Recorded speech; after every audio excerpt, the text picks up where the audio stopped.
Welcome to another video. और आज की वीडियो हम करेंगे review the rising of the shield hero के सीजन 3 के एपिसोड 5 का। तो चलिए जानते हैं कि क्या हुआ कहानी में आगे the rising of the shield hero के सीजन 3 के एपिसोड 5 में। तो कहानी में अब तक ये लोग चकमा देके निकल जाते हैं स्पेयर हीरो को अपनी मंजिल की ओर। जैसा करने के लिए इन्हें अपनी गाड़ी छोड़नी पड़ती है। तो जिस दौरान ये लोग आगे बढ़ रहे होते हैं, इनके रास्ते में कुछ लोग आ जाते हैं जिनको देख के फीलो रुक जाती है। और फिर उनसे होती है इनकी मुकालात, मतलब लिटरली मुकालात, क्योंकि वो यहाँ इनसे लड़ने आए होते हैं। जिनके कुछ वारों से बचने के बाद होता है उनका अगला हमला, जिसके इस्तेमाल से वो एक बड़े से मीटियोर को उनके ऊपर गिराने वाले होते हैं। जिसको रोकने के लिए नाफूमी अपने एयर स्ट्राइक शील्ड का इस्तेमाल करता है, लेकिन उससे वो नहीं रुकते। तो जो मीटियोर इनके ऊपर गिरेगा अगले 5 सेकंडों में, जिस दौरान नाफूमी रेप्टेलिया और फीलो की शक्तियों को एनहेंस कर देता है उनके ऊपर हमला करने के लिए। पर जहाँ रेप्टेलिया की बड़ी हुई शक्तियों को वो अपने वार से काफी आसानी से डिस्पेल कर देता है और फीलो के वार को भी वो काउंटर कर लेते हैं। पर तभी समय हो चुका होता है उस मीटियोर को उनके ऊपर गिरने का, जिसको देखते हुए शील्ड इस्तेमाल करता है शील्ड प्रिजन का, जिससे वो मीटियोर टकरा के रुक जाता है। और कुछ देर की जद्दोजहद के बाद वो मीटियोर कुछ टुकड़ों में टूटकर खत्म हो जाता है। पर वो लोग इसके बाद भी नहीं रुकते। जहाँ उनका अगला वार होने वाला होता है इनके ऊपर, जिसको रोकती है मर्डरर क्लाउन। तो जहाँ वो दोनों इस लड़की को एक्नॉलेज करते हैं किसी और दुनिया के वैसल हीरो के तौर पर, जिस दुनिया के सभी हीरो को उन्होंने मार दिया है। और लक बाई चांस से बच गई, पर कोई फ़ायदा नहीं है इसका यहाँ पर आकर इस दुनिया के हीरोज़ को बचाने का, क्योंकि ये काफ़ी कमज़ोर है। जो सुनने के बाद रेप्टेलिया आगे बढ़ती है, जिसके वारों को नहीं रोक पाते। तो जहाँ उन्होंने डिस्पेल किया था नाफूमी के स्पेल को, जिससे रेप्टेलिया के ऊपर लगे कर्ज भी डिस्पेल हो गया था, जो अप्लाई हुआ था रेप्टेलिया के ऊपर दूसरी दुनिया से यहाँ आने की वजह से। जिसके बाद रेप्टेलिया की शक्तियाँ कहीं ज़्यादा बढ़ जाती है, जो इनमें से एक को बीच से काट देती है, जो किसी कागज़ की तरह कट जाता है। और दूसरे पे करती है वार मर्डरर क्लाउन, जिसके बाद वहाँ मौजूद 3 लोग एक साथ गायब हो जाते हैं। तो जिस सब के बाद नाफूमी को शक होता है इस लड़की पर सच में संदेहजनक था कि जब उन्होंने हमला किया उस समय इन्हें बचाने आई, तो क्या ये उनके साथ तो नहीं मिली हुई। जहाँ रेप्टिल और फिलोस को ऐसा सोचने से मना करती है, पर उन बातों के बीच में सुन पाता है इसके पेट में गुड़, जिसको फिर अपने गांव या बेस में ले जाकर खाना खिलाता है, जिस पे खैर अभी भरोसा नहीं है नाफूमी को। तो इसका नाम होता है शेन लॉक। तो वो जो लोग थे वो लोग थे जिन्होंने इसकी दुनिया को तबाह किया, जो किसी हीरोज के साथ मिलकर काम करते हैं। तो मतलब यहाँ और भी दुनियाएं हैं उस दुनिया के अलावा जिसमें ये लोग गए थे। तो खैर उन्होंने इसको वैसल हीरो बुलाया था। तो ये बताती है हाँ, जहाँ इसकी दुनिया थी जहाँ पर सभी लोग मारे गए, और शायद ये कहना चाहते थे कि सभी हीरोज मारे गए। पर चाहे जो भी हो, ये समय रहते वहाँ कैसे पहुँच पाई। तो जिसके लिए इस्तेमाल किया इसने ट्रैकर का, जो उसने इम्प्लीमेंट किया था नाफूमी के ऊपर तब जब ये उस अरीना में लड़ रहे थे। तो इसने नाफूमी पे नजर इसलिए रखी क्योंकि ये नहीं चाहते थे कि दूसरा वेपन वीडर या हीरो मारा जाए। तो ये बस इनकी मदद करना चाहती है अगर नाफूमी इसको ऐसा करने दे। तो खैर नाफूमी उसके बारे में सोचता भी है, पर साथ ही उस पर विश्वास नहीं कर सकता, जहाँ उस पर वो नज़र रखना ज़रूर चाहेगा। और फिर अगले दिन हम देख पाते हैं वहाँ कुछ बच्चों को उसे खुश करते हुए, और साथ ही बाकी बच्चे ट्रेनिंग करके आते हैं, जिनका लेवल काफ़ी तक बढ़ चुका है उनकी पुरानी ट्रेनिंग के वजह से, जिसके बारे में वो लोग कहते हैं। जहाँ जब चेक करता है नाफूमी, तो वो पाता है कि सबका लेवल काफ़ी हद तक 40 तक पहुँच चुका है। तो हाँ, बिल्कुल वो तैयार है क्लास अपग्रेड के लिए। जिसके बाद फिर आगे उनकी मील के बाद नाफूमी तैयार होता है उन्हें क्लास अपग्रेड के लिए ले जाने के लिए। और क्लास अपग्रेड वाली जगह पहुंचकर जहाँ नाफूमी उन्हें कहता है कि क्लास अपग्रेड तुम्हारी एबिलिटी बढ़ाता तो है, पर कुछ चीज़ें लिमिटेड भी हो जाती है, और हो सकता है कुछ ऐसा हो जाए जिसके बारे में उन्होंने सोचा ना हो, जहाँ तुम्हें मौका ना मिले अपने क्लास के बारे में चुनने का। तो कोशिश करना वो चुनो जिसमें तुम्हें ग्रो होने के चांसेस कहीं ज़्यादा लगे, जो तुम्हारे जीवन में आगे काम आए, क्योंकि फाइटिंग एबिलिटी सिर्फ ज़रूरी नहीं जो तुम्हारे काम आएगी। जिसके बाद वो बात करता है उनमें से कुछ बच्चों की जिनकी स्पेशलिटी है कुकिंग। तो इस तरह से अगर कोई और कुछ और चुनना चाहे तो वो बेझिझक चुन सकता है, जिसमें नील चुनता है और स्ट्रांग बन पाना, दूसरा बच्चा चुनता है स्ट्रेंथ, जहाँ कुछ बच्चे शेफ भी बनना चाहते हैं। तो जिसके लिए उन्हें वो 2 ग्रुप में बांटकर उनके क्लास अपग्रेड को आगे बढ़ाता है। और खैर आगे हम देख पाते हैं स्वॉर्ड हीरो को, जो शायद कूड़े में कुछ बीन रहा है। तो आगे हो जाता है हथियार की दुकान में, जहाँ नील कई सारे हथियार को देखकर काफ़ी खुश हो जाता है। और खैर आगे नाफूमी बात करता है उस प्रोजेक्ट के बारे में जिसकी जिम्मेदारी छोड़ के गया था इनके ऊपर। तो जो स्पिरिट टॉर्टस और था वो काफ़ी अजीब चीज़ थी, जिसको लेके कुछ नहीं बना पाए, या तो कुछ हल्की चीज़ें बनी जो काफ़ी कमज़ोर थी, और मजबूती अगर आई तो वो काफ़ी ज़्यादा भारी रही। तो खैर वो उसको लेके कोशिश करते रहेंगे। पर नाफूमी आज यहाँ क्या करने आया है, तो जिसके पीछे कारण है इनके साथ का एक स्लेव जो बनना चाहता है ब्लैक स्मिथ, जिस वजह से उसको यहाँ काम सीखने के लिए छोड़ा जा रहा है, जो है टोली नेमिया। तो खैर जहाँ पे वो दोनों एक दूसरे को काफी अच्छी तरह से जानते हैं। पर खैर आगे नील बात करता है दोबारा हंटिंग पे जाने की, क्योंकि उन्होंने कुछ नए हथियार खरीदे हैं और साथ में उसका क्लास अपग्रेड भी हुआ है। पर उससे पहले पहुंचते अपने गाँव की ओर, जहाँ देखते हैं वो फॉल को दादी अम्मा के हाथ ट्रेन होते हुए, जहाँ दादी काफ़ी बढ़िया कर रही होती है, पर फॉल भी पहले से काफ़ी बेहतर हो चुका है इस कला में।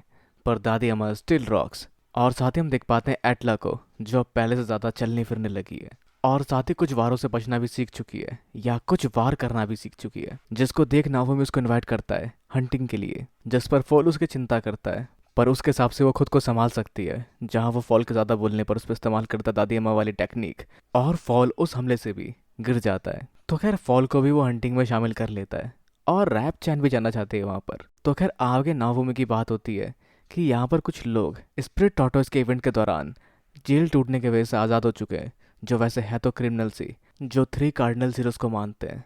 और कुछ लोग शायद उनमें से यहाँ पर भी है, जो हाल ही में कुछ कारनामों में नजर आ रहे हैं, जिनके बारे में लोगों से पूछताछ करने पर पता चला कि कुछ डकैतों वाली वारदात यहाँ देखी जा रही है। तो इस हंटिंग के दौरान ये लोग उनको हराकर अपनी स्ट्रेंथ शोकेस कर सकते हैं, और एक ट्रेनिंग के तौर पे भी ये काफ़ी अच्छा रहेगा। तो एक्लेयर से हुई इस बात के बाद वो लोग बढ़ते हैं आगे हंटिंग के लिए, जहाँ 3 अलग अलग टीमें बढ़ जाती है, जिसमें तीसरे में अकेला होता है नाओफुमी रैप चैन के साथ। और वैसे किंग को यहाँ फील हुई है एटला के अंदर उसकी बहन की सोल इमेज, मतलब काफ़ी हद तक वो पुनर्जन्म हो सकता है उसकी बहन का। और वैसे यहाँ 3 नहीं 4 टीम बटी थी, जिसमें से एक में होती है रिशिया और फीलो। तो शायद कुछ लुटेरों से कुछ नुकसान नहीं होने वाला शील्ड हीरो को, बिना किसी हथियार के भी वो उनसे निपट सकेगा।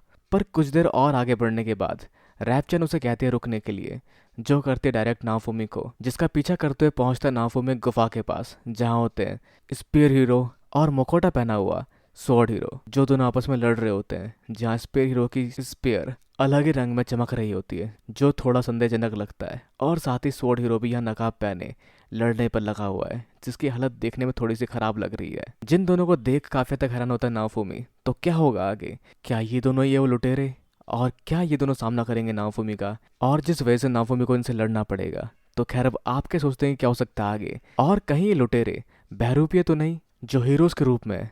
पर अगर ऐसा है तो क्यों लड़ रहे हैं स्पीयर हीरो और स्वॉर्ड हीरो? और कहाँ है बिच स्वॉर्ड हीरो के साथ? क्या उसने उसको बर्बाद कर दिया?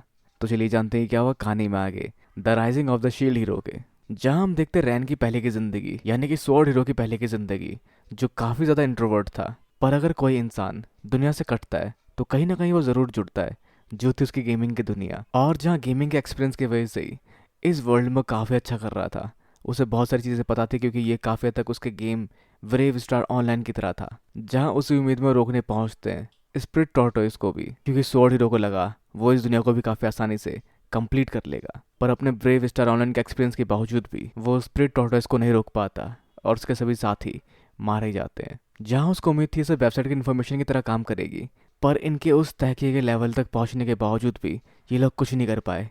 यही कमज़ोर है, मेरी गलती नहीं कि ये मारे गए, जहाँ रियलिटी में ही वो मारे गए थे, जिनका शरीर और खून सब वो महसूस कर पाया था। पर जिस सब के बावजूद भी वो झुटलाता रहा खुद से कि उसकी गलती नहीं थी, बाकी लोग कमज़ोर थे इसलिए वो मारे गए। जिस सब को लेकर डिस्कस भी करता है नाफुमी के साथ, पर उसके बाद वहाँ आती है बिच, जो उसको बहकाती है। जहाँ वैसे उसको उस पर भरोसा तो नहीं था, पर इमोशनल सपोर्ट की कमी के कारण वो उसकी बात मान जाता है। यह वजह कुछ और ही थी, मतलब वजह थी कि उसके चेस्ट पर जो कर्ज था वो एक्टिव नहीं हो रहा था। मतलब वो सच बोल रही होगी, जिसके साथ वो आगे के प्लान्स बनाता है। पर इससे पहले कि दोनों के बीच में कुछ हो पाए, मतलब इससे पहले कि दोनों साथ में कुछ और करे, सबका मतलब सेम क्यों बन रहा है, पर once a which always a विच, जो किसका सारा सामान लेके वहाँ से भाग जाती है, जो उसको अपने लिए यूजलेस कहती है, और उसका सामान उसके काम का था इसलिए उसने उसको बेच दिया। जिससे निराश होकर निराशा के साथ आगे बढ़ता है स्वॉर्ड हीरो, जिसको बाहर मिलते हैं दूसरी दुनिया के हीरो हंटर्स, जिनको इसकी इन्फॉर्मेशन शायद बिच नहीं दी है। जहाँ जिनका सामना स्वॉर्ड हीरो काफ़ी शानदार तरीके से कर रहा होता है, पर अचानक एक वार करते हुए उसे बिच और बाकी सिनेरियो की नेगेटिविटी फील होती है, जिसके बाद वो और कुछ नहीं कर पाता और वहाँ से भाग जाता है। जैसा करते हुए किसी के घर में घुस जाता है, पर वो वहाँ वेलकम नहीं होता स्पिरिट टॉर्टोइस के सिनेरियो की वजह से, जहाँ से उसको धक्के मारकर बाहर निकाल दिया जाता है, और बाहर भी लोग उसके बारे में कुछ अच्छा नहीं बोल रहे होते। जिस सबसे परेशान होकर वो भागता चला जाता है और लोगों की भीड़ से काफ़ी दूर निकल जाता है, और भागते भागते जंगल के किनारे पहुँचता है और वहाँ गिर जाता है, जिस तरफ कुछ लुटेरे खड़े होते हैं, और वो स्वॉर्ड हीरो का मजाक उड़ाना शुरू कर देते हैं कि ये स्वॉर्ड हीरो नहीं, ये मड हीरो है। पर इससे गुस्से में आकर उसके अंदर की एबिलिटी या फिर रेज एबिलिटी एक्टिव हो जाती है, जिससे उसके स्वॉर्ड का शेप चेंज हो जाता है, और जिसके बाद अपनी उस ताकत से वो इनको हरा देता है और उसका वो मास्क भी ले लेता है। जिसके बाद आगे उसको ढूंढते ढूंढते पहुंचता है स्पीयर हीरो, और फिर उन दोनों की लड़ाई के बीच में आता है शील्ड हीरो, जो उनको वहाँ देख पाता है। तो वैसे स्पेयर हीरो यहाँ पे इसलिए लड़ रहा है इससे क्योंकि वो बचाना चाहता है शील्ड हीरो के गाँव को लुटेरों से। और जब उसने पीछा किया इनका तो उसको देखा स्वॉर्ड हीरो उनके लीडर के तौर पर, या शायद उसको उस मास्क से गलतफहमी हो रही है। पर जहाँ स्वॉर्ड हीरो अपने बचाव में एक वार करता है, जिस वार के ऑरा को फील करके समझ पाता है शील्ड हीरो की वो एक कर्स टेक्निक इस्तेमाल कर रहा है, जिससे बचने के लिए अपने शील्ड की शक्तियों का इस्तेमाल करता है। जहाँ आगे स्वॉर्ड हीरो कहता है तुम्हें भी लगता है ना मैं फेलियर हूँ, तो अब मैं तुम्हें दिखाऊंगा अपनी शक्तियों के नए एक्सटेंड को, जहाँ मेरी इच्छाओं का कोई अंत नहीं है, और उसके बाद मैं तुम्हें हराऊंगा जिससे मैं पावरफुल बनूंगा, पावरफुल दुनिया भर के किसी भी हीरो से ज्यादा पावरफुल। तो जब स्वॉर्ड हीरो का कर्ज होता है ग्रीड, पर कर्ज सीरीज टेक्निक के बावजूद भी वो इतना कमजोर क्यों महसूस हो रहा है। अब भले कर्ज सीरीज में काफी सारी स्किल्स मिलती हो, पर उसकी कमजोरी भी है जिसकी एक भारी कीमत चुकानी पड़ती है, जिस वजह से उसे उसको रोकना पड़ेगा। पर वहाँ वो लगा पड़ा है शील्ड हीरो को हराने के पीछे। पर जहाँ शील्ड हीरो से रोकते हुए पूछता है तुम्हारी साथी बिच का है, जिससे उसे और गुस्सा आ जाता है क्योंकि शायद उसको धोखा दे गई है। जहाँ आगे वो अपनी टेक्निक का इस्तेमाल करता है कुछ मंत्र पढ़ते हुए, जिससे कुछ जंजीरें निकलती ज़मीन से और वो उसके हाथ को जकड़ लेती है, जिससे कुछ कांटे भी और निकलते हैं। और ऊपर से आता है गर्दन काटने वाला टूल जो कि एग्जीक्यूशन में यूज़ किया जाता है, जिसको डॉच करता शील्डर अपने शील्ड के साथ और उसके सारे वारों को नेगलेक्ट कर देता है। जहाँ उसका अगले पल शील्डरों के बाकी साथी भी वहाँ पहुंच जाते हैं। जहाँ आगे स्वॉर्ड हीरो अपने एक और वार तैयार करता है, जहाँ सुनहरे सिक्कों से बना एक बड़ा सा दानव जिसके मैन बूब्स होते हैं सामने आता है, जिसका हमला होता है रेप्टिलिया के ऊपर, जिसको रोकता है शील्ड हीरो अपने शील्ड से, और वो वार बिखर कर टूट जाता है। जिसके बाद रेप्टिलियस को सामना करने जाती है और नावो में डिस्कस करता है उसे कर्ज के बारे में और उसे रोककर गांव ले जाना पड़ेगा इस बारे में। जहाँ आगे एक्लियर परमिशन लेते शील्ड हीरो से कि क्या वो रोक सकती है स्वॉर्ड हीरो को उसकी जगह, मतलब वो चाहती है एक डुअल एक हीरो के साथ, क्योंकि इस समय वो उसकी भावना समझकर उसको रोक सकती है। जहाँ नावो में जानता है कि एक्लियर ज़्यादा अच्छी तलवारबाज है रैन के कंपैरिजन में, तो जिसकी परमिशन वो उसको दे देता है। पर अगर आगे मामला बिगड़ा तो नावो में बीच में ज़रूर आएगा।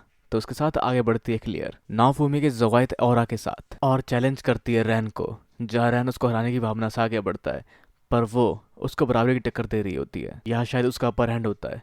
पर जहाँ आगे वो पूछती है रैन स्वॉर्ड हीरो तुम और स्ट्रांग क्यों बनना चाहते हो? जो कहता है मैं स्ट्रांग बनना चाहता हूँ, सभी दुनिया सभी समय और सभी डायमेंशन में सबसे स्ट्रांग बनना चाहता हूँ। पर सवाल था क्यों, और स्ट्रांग बन के वो करेगा क्या? जो आगे सोच के कहता है कि वो स्ट्रांग बन के दुनिया बचाएगा। पर ये तो बाकियों के लिए कर रहा है, वो अपने लिए क्या करना चाहता है स्ट्रांग बन के? जहाँ उसके वार से वो समझ पाती कि उसने अब तक कुछ भी डिसाइड नहीं किया, पर अंदर ही अंदर सबसे स्ट्रांग होने की रट लगा है। वो और शक्तियाँ बढ़ाता है अपनी, जिससे आसपास की ज़मीन पर क्रैक आ जाता है और उससे कुछ कटीली मुंडी निकलती है, और फिर आगे दलदल सा बनता है जिनमें से कुछ मक्खियाँ निकलती है। जहाँ नाफू में उसकी कर्ज टेक्निक के बारे में समझ रहा होता है जो लालच है, जहाँ उसकी कर्ज टेक्निक थी गुस्सा, मतलब ये 7 डेडली सिंस की तरह है, मतलब 7 पापों की तरह। तो वैसे क्लियर समझ पाते उसकी सफरिंग को, जिसके बाद वो अपने स्वॉर्ड टेक्निक से हरा देती है स्वॉर्ड हीरो को, और फिर उसकी तरफ वो मदद का हाथ बढ़ाती है। पर वैसे वहाँ पर कुछ और हीरो हंटर्स भी पहुँच जाते हैं, जिन लोगों को उन्होंने पहली बार आया था। पर वो दोबारा जिंदा कैसे हुए? जो इस बार बदला लेना है शील्ड अपनी मौत का, और फिर आगे दोबारा इस्तेमाल करते हैं वो लोग मीटियोर का।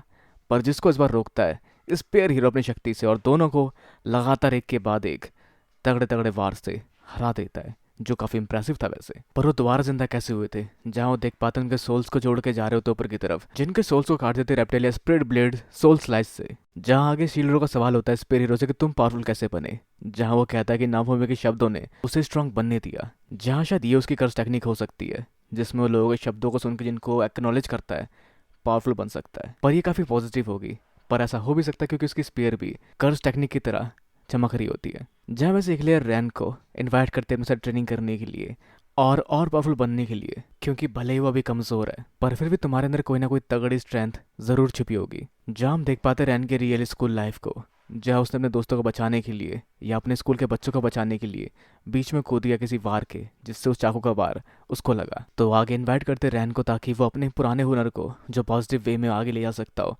और पावरफुल बनाए और स्ट्रांग बना पाए, और उसे इनवाइट करते अपने टीम पार्टनर के तौर पर। पर खैर तभी वहाँ पहुँचती फिलो भी, जिसको देखते उसके पीछे पड़ जाता है स्पेयर हीरो, जिसको देखकर वो दोबारा भागना शुरू कर देती है वहाँ से अपने फिलोलियन रूप में। तो अब रैन को दोबारा एक होप मिल चुकी है अपनी लाइफ में, जहाँ शायद आगे हम देख पाएंगे तीनों हीरोज को साथ में ट्रेनिंग करते हुए, और साथ ही आगे बढ़ के हम चौथे हीरो को भी मिला पाएंगे साथ में काम करने के लिए। तो कहानी की शुरुआत होती है खाना पकाने से, जहाँ सिर्फ 2 महीने और रह गए हैं फिनिक्स के रिवाइव होने में, और उसको लेकर इनकी ट्रेनिंग भी जारी है। जहाँ नाफू में उम्मीद करता है कि ये लोग असली फाइट के लिए भी तैयार होंगे। और उस समय खाना बन रहा होता है, जहाँ जल्दी वहाँ आता है कील अपने एनिमल फॉर्म में, जो उसको सिखाया है साडिन ने यूज करना, जो एबिलिटी शायद फाइट में भी उसकी पावर बढ़ाने के काम आ सकती है, जो फिलहाल देखी जाएगी। जिस सबके साथ खाना तैयार हो चुका होता है और सब लाइन लगा लेते अपने ब्रेकफास्ट के लिए, जो सर्व करेगा उन्हें स्वॉर्ड हीरो। पर वहाँ कोई और परेशान दिख रही होती है जिसका नाम वेंडिया होता है। पर ब्रेकफास्ट करने के बाद कहानी में आगे फिलो अपने फिलियन रूप में यहाँ वहाँ भाग रही होती है परेशान होकर, क्योंकि किसी ने उसको पकड़ लिया होता जबरदस्ती सवारी करवाने के लिए, जिससे बचने के लिए फिलो इंसानी रूप में आ जाती है। और जो पीछे से लपक के फिलो के ऊपर फिलो को परेशान कर रही थी, वो निकलती है एक लड़की रैटोटुली एंथ्रिया, जिसे प्यार से लोग रैट भी बुलाते हैं, जो अपने आप को इंट्रोड्यूस करते हैं शील्ड हीरो के सामने। पर शील्ड हीरो उस पर भरोसा क्यों करे, जहाँ वो लाते एक चिट्ठी रानी की, और ये निकलते एक एल्केमिस्ट फरवरी से, जिस जगह इसने कुछ समस्या क्रिएट की जिसके वजह से उसको वहाँ से निकाल दिया गया। पर रानी चाहती है कि इसका इस्तेमाल किया जाए ताकि ये कुछ काम आ सके हमारे किंगडम के। पर एक चीज़ गलत है कि उसको निकाल दिया गया गड़बड़ क्रिएट करने की वजह से। रियलिटी ये कि वो इसकी रिसर्च को समझ ही नहीं पाए, जहाँ इसकी स्पेशलिटी थी मॉन्स्टर को स्ट्रांग बनाना और उनको अपने काम लाना। पर उन्होंने झूठ फैलाया कि काफ़ी गलत काम कर रही है, और जिसके चलते उन लोगों ने इसके लैब को डिस्ट्रॉय कर दिया, जो बहुत बुरा हुआ। पर फिर भी एक अच्छी बात यह कि ये यहाँ पर मिल पाई फिलो से, जिसे ये कहते हैं कि म्यूटेंट फिलोलियन, जो इंसानी बातें समझ सकती है और बोल भी सकती है, और एक इंजेक्शन बाहर निकाल लेती है जिससे डर के फिलो वहाँ से भाग जाती है। तो उसके यहाँ आने का मेन कारण क्या था, जिस पर ये जवाब देती है फिलो। फिलो मतलब क्या है, तो उसने सुना था रानी के बारे में, जो फिलोलेल क्वीन है, जो बिल्कुल फिलो की तरह ही है। पर उसके अलावा भी फिलोलेल काफ़ी हद तक काम आ सकते हैं इंसानों के, और ये भी इसी तरह के मॉन्स्टर बनाना चाहती है। तो आगे बढ़ते मॉन्स्टर अस्तबल की ओर और देखती है कि किस तरह के मॉन्स्टर को पाला है शील्ड हीरो ने, जो निकलता है कैटरपिलर, वो भी काफ़ी बड़ा कैटरपिलर। पर लास्ट टाइम जब ये लोग आए थे तो 2 थे ये लोग, अब तीसरा कहाँ से आया, जिस पर बच्चे कुछ जानते हैं जो छुपाने की कोशिश करते हैं तीसरे कैटरपिलर को। और तभी इनमें से कैटरपिलर के नीचे दिखता है बहुत सारे अंडे, जिनको वहाँ मौजूद बाकी बच्चे छुपाने की कोशिश करते हैं और कहते हैं कि हम इनका ख्याल रखेंगे, इनको मत फेंकना। पर इतने सारे पालना पॉसिबल नहीं है, जिस पर कहती है रैट कि ऐसा मैं कर सकती हूँ। और शील्डर को भी लगता है कि हमें कोई ना कोई ऐसी जरूर चाहिए होगी जो हमारे मॉन्स्टर को स्ट्रांग बना सके, पर वो उस पर विश्वास नहीं कर सकता, जिस वजह से वो उस पर स्लेव क्रेस्ट लगाने की बात करता है, जो उसको एक्सेप्टेबल होता है, क्योंकि कुछ भी चलेगा उसको अगर वो अपने मतलब की रिसर्च को कंडक्ट कर पाए। पर खैर तभी आगे वहाँ पर कुछ और आता है सिल्ट वेल्ट की तरफ से, जिसमें होता है एक अंडा, एक ड्रैगन का अंडा भी, जिस पर रैट कहते हैं कि ड्रैगन चाहे किसी भी ब्रीड के क्यों ना हो, वो काफ़ी पावरफुल होते हैं, पर वो बड़े होने पर काफ़ी स्ट्रांग हो जाते हैं, जो एक पूरे इकोसिस्टम को भी डिस्ट्रॉय कर सकते हैं। पर जिस पर वेंडी कहती है कि ड्रैगन स्ट्रांग होते हैं, जो रैट ने भी एक्सेप्ट किया था, उसने कहा था कि इकोसिस्टम डिस्ट्रॉय हो सकता है इससे, और वो ड्रैगन से स्ट्रांग कुछ और बनाने की कोशिश कर सकती है। पर दोबारा वेंडी कहती है कि अगर तुम ड्रैगन पालोगे तो वो और भी स्ट्रांग बन सकता है पहले कंपेरिजन में। और लास्ट में कंक्लूजन ये निकलता है कि ये लोग ड्रैगन पाल रहे हैं, जिसकी जिम्मेदारी छोड़ी जाती है रैट पे, जहाँ वो पहले शुरुआत करना चाहती है मॉन्स्टर सील से। तो आगे हम बढ़ते किसी काम से ब्लैक स्मिथ के पास, जिसके पास नाउफी में गया होता है अपने कंधे पर अंडा टांगे हुए, जो उसको हीट देने का काम कर रहा है यहाँ पर। तो वो इसमें कैसे फंसा, तो अगर हम बड़े फ्लैशबैक में, तो उसने इस काम को करने के लिए रैन को कहा था, पर रैन के पास एक कर्स सीरीज, और बाय द वे ड्रैगन को पालना पड़ेगा हीरो को ही ताकि वो और पावरफुल बन सके। जहाँ रैन के ऊपर चल रही है कर्स सीरीज, जिस वजह से जिस भी चीज़ को छू रहा है वो डिग्रेड हो जा रही है, तो वो उसको नहीं पाल सकता। और विंडी भी गुस्सा करती है इस चीज़ को लेकर कि वो इसको नहीं छुएगा क्योंकि वो बुरा है उसके हिसाब से। तो जो बातें डिस्कस हो रही थी ब्लैक स्मिथ के पास, जहाँ उसने बना दिया कटाना जिसके बारे में पूछा था शील्ड हीरो ने, जो है साइड राइट कटाना, जो होती है एक हाई क्वालिटी की कटाना, जिसको फिर उठा के देखते रेप्टिलिया, और उसका स्किल नाम निकलता है स्टार डस्ट ब्लेड। और फिर वो वहाँ से निकल जाते हैं टेलीपोर्टेशन के साथ। और आगे हम बढ़ते हैं फॉल और एटला की ओर, जहाँ एटला को नींद नहीं आ रही होती, जो फॉल से कहती वो लोरी सुनाने के लिए जो उनकी मॉम उनको सुनाया करती थी। जब कोई चाहे किसी को तो सुन जाए क्या, ये समय है जो समय के साथ बीत जाएगा। बस उम्मीद इस गाने को सुन के आप सोए नहीं होंगे। तो आगे अपनी इस लोरी को सुन फॉल सो जाता है, पर एटला उठती है और अपने भाई को गुड नाइट कह के एक राक्षस जैसी हंसी हंस के वहां से गायब हो जाती है, जो अगले दिन दोबारा मिलती है पहले की तरह नाओफुमी के बिस्तर में, जैसा उसने तीसरी बार किया है, जो हर बार वहां आ जाती है, जिससे उसका स्लीव क्रेस्ट भी एक्टिव होता है। पर उससे होने वाले दर्द से उसे कोई फर्क नहीं पड़ता। तो जिस पर नाओफुमी पूछता है कि फॉल कहाँ है, जिस पर वो कहती है कि वो अपने बिस्तर पर आराम से सो रहा है, जो सच नहीं है क्योंकि वो अपने बिस्तर पर जबरदस्ती सो रहा है, जिसको ये बांध कर आई है वहीं पर। जहाँ आगे रेप्टिलिया आकर भी उसको डांटते कि तुम्हें यहाँ नहीं आना चाहिए, तुम उनकी नींद डिस्टर्ब कर देती हो, पर जहाँ पर वो शील्ड है शील्ड हीरो की, तो उसको शील्ड हीरो के नज़दीक रहना पड़ेगा। और जिसके बाद वहाँ आता है फॉल भी, जो उसको डांटता है दोबारा ऐसा करने के लिए, जिसको वो धक्का देके गिरा देती है। और जिसके बाद रेप्टेलिया उसको वहाँ से घसीटते हुए बाहर ले जाती है। तो इस तरह से हुई एक अजीबोगरीब दिन की शुरुआत नाओफुमी की, जहाँ आगे वो अपने कंधे पर अंडा लटकाए बैठा होता है अपने काम को करते हुए। जहाँ आगे आती है साइन, एक डॉल बनाए बिल्कुल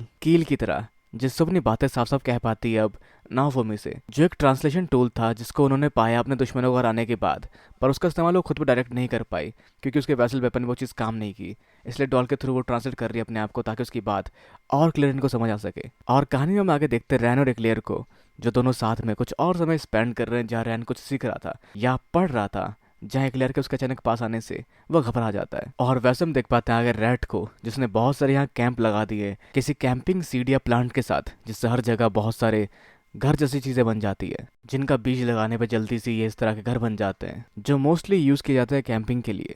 और ये ऐसा कुछ बनाना चाहते थे अपने मॉन्स्टर को ट्रैक करने के लिए और गांव वालों की सेफ्टी को देखते हुए उनसे दूरी बनाने के लिए, जिसके अंदर ये लोग करते हैं हैच ड्रैगन के अंडे को। और उसके अंदर से निकलता है एक लाल सा ड्रैगन, जो एक वेयर कैटेगरी का ड्रैगन होता है, जो काफ़ी लॉयल माना जाता है, जिसके अंडे को छिलके को शील्ड में डालने पर थोड़े से स्पार्कल निकलते हैं। पर खैर आगे वेंडिया इसका नाम रखती है गायलियन, जिसका नाम विंडिया रखती है। तो आगे जिम्मेदारी भी विंडिया की है कि इसका ख्याल रखें, जिसको फिर अपने बाकी दोस्तों के पास ले जाती है और सब उसको देख के काफ़ी खुश हो रहे होते हैं। और अपने छोटे छोटे पंखों के साथ वो ड्रैगन अभी से उड़ना शुरू कर देता है, जिसके साथ वो काफ़ी सारा टाइम स्पेंड करते हैं। पर उस ड्रैगन का निशाना सटीक नहीं होता, जो गलत जगह लग जाता है। जो टाइम स्पेंड करना चाहता है नाओफुमी के साथ और जिसकी नहीं बनती फीलो के साथ। तो आगे नाओफुमी ने एक ट्रैप सेट कर रखा होता अपने घर के दरवाजे के पास, जिसके अंदर फंसता है गायलियन। और नाओफुमी ने ट्रैप सेट क्यों किया? क्योंकि बार बार कोई उसके दरवाजे पे दस्तक देके भाग जा रहा था, जो निकलता है गायलियन। पर उसने ऐसा क्यों किया? क्योंकि वो चाहता था टाइम स्पेंड करना नाओफुमी के साथ, जिसको देख सजेस्ट करते नाओफुमी को रेप्टेलिया के उसको अपने साथ रखो, ताकि रात को जब यहाँ पर एटला आए तो वो टिक ना पाए। पर खैर आगे वो ड्रैगन निकलता है काफी बदतमीज, जो एक झोले में से निकालता है क्रिस्टल, जो होता है एम्परर ड्रैगन का कोर, जिसको शील्ड हीरो ने एक ज्वेल बना के रखा था, जिसे वो बदतमीज ड्रैगन अपने मुंह में लेकर खेल रहा होता है, जिसको रोकने के लिए कहते हैं सार्डिन, क्योंकि उसको निगलने पर कुछ कांड हो सकता है। और वह वही करता है, वो उसको निगल लेता है और उगल नहीं पाता। जहाँ नाओफुमी कहता है पानी लाने के लिए, लेकिन उससे पहले कि वो पानी लाए और उसके अंदर से उस पत्थर को बाहर निकाले या स्टोन या ज्वेल को बाहर निकाले, उसका पेट फूलने लगता है और वो फटने से पहले बन जाता है एक ड्रैगन, जो खैर वो पहले भी था, लेकिन अब वो एक सख्त ड्रैगन बन जाता है, जिसकी स्केल्स आ जाती है बहुत बड़ी बड़ी उसके शरीर के ऊपर, और वो फेंकता है आग अपने साथियों के ऊपर। तो कैसे बचाया जाए उसको, जहाँ उसकी लेवल अब पहुंच चुकी है 37 पर, और इन्हें उसे रोकना पड़ेगा इससे पहले वो गाँव वालों पर हमला करे। जिसके बाद वो चिंगाड़ कर वहाँ से सबके कान बंद करवा कर और आंखें बंद करवा कर वहाँ से बाहर निकलकर उड़ जाता है कहीं दूर पहाड़ों के पास, और गांव वालों को कोई नुकसान नहीं पहुंचाता, जिसको सब हक्के बक्के होकर सिर्फ देख सकते हैं कि पाला उन्होंने एक ड्रैगन और वो भाग गया। तो अब तक की कहानी में गायलियन वहाँ से भाग जाता है और हो सकता है उसके पीछे एम्परर ड्रैगन की सोल, जिसने उसकी बॉडी पर कंट्रोल कर लिया हो। तो इसका मतलब क्या है? तो इसका मतलब ये कि ड्रैगन के पास एक कोर होता है, जिसके अंदर उसकी सोल और मेमोरीज होती है, जो उनकी इन्फॉर्मेशन को जनरेशन बाय जनरेशन फैलाने में मदद करता है।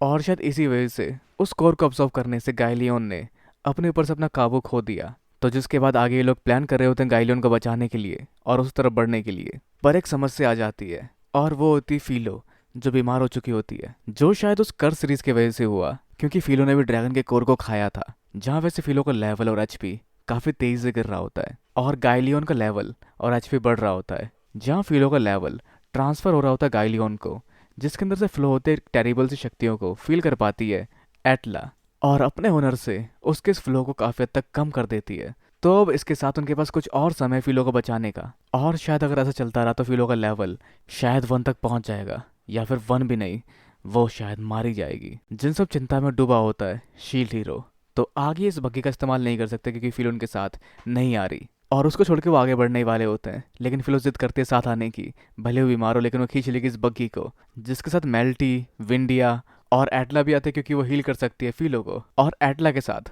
फॉल भी जरूर आता है, पर शील्ड हीरो इस शर्त में उन्हें अपने साथ लेके जाता है कि कोई भी खतरा अगर उसको दिखेगा वहां पर, तो वो उनको वहां से पहली फुर्सत में टेलीपोर्ट कर देगा। तो फीलो जितनी जल्दी हो सकता था उतनी जल्दी उनको लेकर पहुंचती उनकी मंजिल की ओर, और फिर वो थक हार कर वहीं पस्त हो जाती है, जिसको फिर करते हैं हील एटला, राफचान और मेल्टी। और वैसे वहाँ मौजूद बाकी गांव वाले देख पाते हैं शील्ड हीरो को और बताते हैं ड्रैगन के बारे में, जो दोबारा यहाँ आ पहुंचा है, जिसकी लोकेशन निकलती है ड्रैगन की गुफा। और अब ये लोग दोबारा फ्लेग का सामना नहीं कर सकते, जैसा कि पहला हो चुका था इनके साथ। तो जिसको देखते हुए ये अपना ज़्यादा समय वेस्ट नहीं कर सकते, तो इन्हें उसे रोकने के लिए हराना पड़ेगा। और अगर वो उसके बाद भी नॉर्मल नहीं हुआ तो शायद इन्हें उसे मारना पड़ेगा। तो जिस सब बातों को करते हुए ये बढ़ रहे होते हैं उस गुफा की ओर, पर तभी उस रास्ते में एक खतरनाक सियाही इनके ओर वार करता है, जिसके हमले को रोकती है विंडिया डार्क फायर प्लेटे से और अपने इस मैजिक से उसको हरा देती है। जहाँ वैसे नाफूमी नहीं जानता था कि वो मैजिक का इस्तेमाल कर सकती है, जिस पर नाडिन उसको बताते हैं कि वेंडिया इस्तेमाल कर सकती है way of the dragon when का। तो इस मैजिक में वो शक्तियाँ ले पाती है ड्रैगन वेन्स की, जो धरती के नीचे होती है, जिससे उसे अपनी मैजिकल पावर मिलती है। और अगर उसने इसको मास्टर कर लिया तो वो यूज़ कर सकती है कोरल मैजिक और जैमिंग मैजिक को भी, जो मैजिक उसको वैसे उसके डैड ने सिखाया था। और वैसे अगर हम बात करें फिलो की, तो उसकी तबीयत काफ़ी हद तक ख़राब है, पर उससे बुरी चीज़ उसके साथ होती है जहाँ उसका खुद पे काबू नहीं होता, क्योंकि उसके शरीर के ऊपर अप्लाई हो जाती है कर्ज सीरीज। तो आगे लोग पहुंचते हैं उस ड्रैगन की गुफा की ओर, जहाँ खड़ा होकर स्वॉर्ड हीरो को बुरा लगता है कि उसने ऐसा किया। उसके वजह से कई सारे लोगों को भुगतना पड़ा और उनकी जान भी चली गई इस सब में। पर उसको समझाता नाओफुमी, जो हो गया वो हो गया, अब तुम्हें आगे सब कुछ सही करना है। और वैसे ये लोग भी आगे बढ़ते हैं, जहाँ ये पहुंच जाते हैं ड्रैगन की गुफा की ओर, जिस तरफ रेप्टिलियन अपने मैजिक से रोशनी लाती है। और इस गुफा में आगे बढ़ते हुए उस गुफा की एक जगह ढह जाती है, जिसके वजह से रैन और वेंडिया नीचे गिर जाते हैं, जहाँ वेंडिया को रैन बचाता है और उन दोनों को एयर स्ट्राइक शील्ड से शील्ड हीरो बाहर लेकर आता है। जिसके बाद वो आगे बढ़ते हैं और गुफा के किनारे तक पहुंचकर रेप्टिलिया की लाइट उसके आगे नहीं जा पा रही होती, जहाँ बढ़ती है वेंडिया और इस्तेमाल करते अपने मैजिक का और मांगती है ड्रैगन वेन से लाइट, जिससे आसपास की सारी जगह जगमग जगमग हो जाती है। जहाँ वैसे हम जान पाते हैं कि विंडिया यहाँ पहले ही भी आ चुकी थी। पर खैर तभी वहां पे वार होता है गाइलियन का, जिसको डॉच करता है नाफूमी अपने शील्ड के साथ। जिसके बाद गाइलियन सामने जाके चट्टान के ऊपर बैठ जाता है। पर तभी वहाँ कोई और भी बढ़ती है, जो होती है फीलो, जिसके पीछे सवार होकर बाकी लोग भी वहाँ पहुँचते हैं। और फीलो यहाँ काबू में नहीं है, तो बाकी लोग नीचे गिर जाते हैं फीलो के ऊपर से और फीलो सामना करती है गाइलियन का। पर जिसके अटैक को जैसे काउंटर करता है गाइलियन, वो दोबारा नॉर्मल हो जाती है और बेहोश हो जाती है, जिसको फिर निगल लेता है गाइलियन। पर नाफूमी फीलो का लेवल देख के चेक कर पाता है कि फीलो अभी भी जिंदा है और उन्हें जल्दी ही गाइलियन को हराकर उसको बाहर निकालना पड़ेगा, जहाँ वो लोग वार करते हैं उसके ऊपर, लेकिन उनके वारों का असर कुछ नहीं होता और वो खुद को हील कर लेता है। जहाँ सोडिरो के वार से बचने के लिए वो उस चट्टान को छोड़ के उड़ना शुरू कर देता है, जिसपे वार करती है सार्डिन अपने थंडर वोल्ट से, और वो नीचे गिर जाता है। पर जिसके बाद भी दोबारा अपने पैरों पर खड़ा होता है और उसका आकार और शेप काफ़ी ज़्यादा बढ़ जाता है, जो पहले से ज़्यादा खतरनाक लगता है, जिसे वार करते रेप्टेलिया और स्वॉर्ड हीरो भी। पर उन दोनों के वारों का इस पर बिल्कुल असर नहीं होता, ना ही सार्डिन के सबसे पावरफुल वार का उस पर कोई असर होता है। तो आगे नावो भी सबकी पावर बढ़ाता था कि वो लोग अपनी पावर का इस्तेमाल कर सके उसके अगेंस्ट, जिसका एक पॉजिटिव इम्पैक्ट देखने को मिलता है, जिसके साथ रेप्टेलिया के लाइट स्टारडस्ट ब्लेड के वार से वो जख्मी हो जाता है, जिसके साथ एक्लेयर उसका ध्यान भटकाती है और अगला वार करती है उसके ऊपर सार्डिन। और जिस वार से पहले वो खुद को संभाल पाता, उस पर दोबारा वार करता है स्वॉर्ड हीरो अपने वार से, जिसमें उसकी मदद करती है मेल्टी भी और अपने वार से उसको जख्मी कर देती है। और आखिर में वो धराशायी हो जाता है, जो एकदम सही मौका है इसको ख़त्म करने का। पर तभी उन सबके पीछे आकर खड़ी होती है वेंडिया और कहती है रुको रुको, रुक जाओ पापा, जो उस ड्रैगन को अपना पापा कह रही होती है। तो वो ड्रैगन जो इस एरिया में रहा करता था, वो विंडिया का डैड था, जिनको मरा हुआ देखकर वो रोने लग जाती है वहाँ पर। जिस पर कुछ और लोग आते हैं और उसको उठाकर ले जाते हैं अपने साथ, क्योंकि वो एक डैमी ह्यूमन थी। पर जिसको बचाने के लिए उसके डैड दोबारा रीइंकार्नेट होते हैं ज़ॉम्बी मोड में। तो रैन के इस ड्रैगन को हराने के बाद वो विंडिया की रक्षा करने के लिए एक ज़ॉम्बी ड्रैगन बन गया। जहाँ आगे विंडिया कहती है कि उसके डैड के मरने के बाद वो कभी हीरोज़ को माफ़ नहीं कर सकती थी। पर नावो में उसके साथ काफ़ी अच्छा था और वो बाकी लोगों की तरह डैमी ह्यूमन से नफरत नहीं करता, और ना ही ये बाकी गांव वालों की तरह जो आपका खजाना लूट के ले गए थे आपके मरने के बाद और आपको एक देखने वाला नज़ारा बना के छोड़ दिया था। पर प्लीज़ उसको उसका शरीर वापस दे दीजिए, उसका नाम भी मैंने आपके नाम पर ही रखा है। और आगे कहती है कि आप यहाँ और नहीं रह सकते पापा।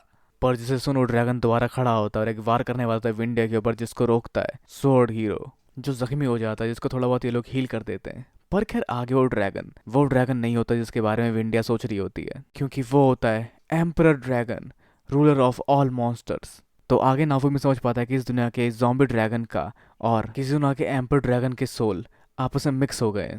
जहाँ वो ड्रैगन आगे कहता है कि अब मैं ख़त्म कर दूंगा इस दुनिया से कमज़ोर इंसानों को, और उन सब हीरोज़ को ढूंढ के मार देगा जिन सब ने साथ मिलकर पहले भी इसके मंसूबों को तोड़ा है, जो है दूसरी दुनिया के हीरो, मतलब ये ड्रैगन किसी और दुनिया से यहाँ तक आ गया। पर सिर्फ यही नहीं, यहाँ पे कुछ और पावर भी है जो कि शील्ड के शील्ड से बहकर पहुंच रही है इस एम्परर ड्रैगन के पास, जिस बारे में उसको बताती है एटला, पर उसको संभालने का वादा करता है नाफूमी।